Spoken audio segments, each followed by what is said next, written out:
In the world of coaching, language matters. It shapes the dynamics of the relationship, influences perceptions, and signals the nature of the engagement. One linguistic choice that continues to divide opinion is whether to refer to the person being coached as a coachee or a client. I firmly align with the latter, and here's why. The term coachee has an awkward, almost diminutive ring to it.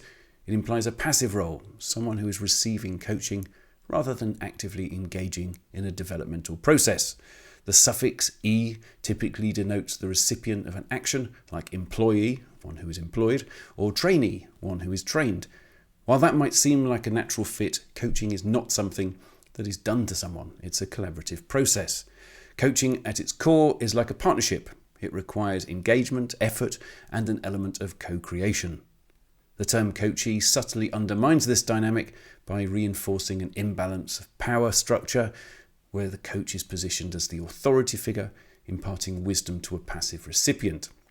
In reality, coaching is more of a dialogue, an exploration where both parties bring value to the table.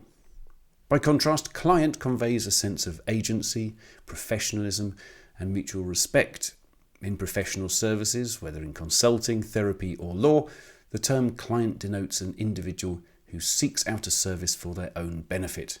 They're an equal participant in the process, making informed decisions and taking the responsibility for their own actions.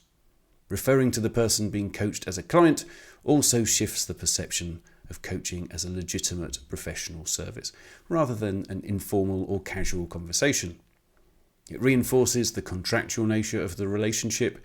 There are expectations, goals, and accountability on both sides.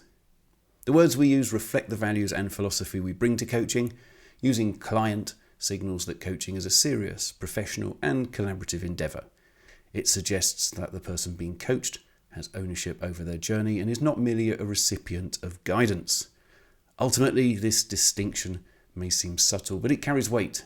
In a field that is still evolving in terms of professional recognition and legitimacy, precise language matters. Choosing client over coachee is one small but meaningful way to reinforce the true nature of coaching, an empowering, collaborative, and professional engagement. What do you think?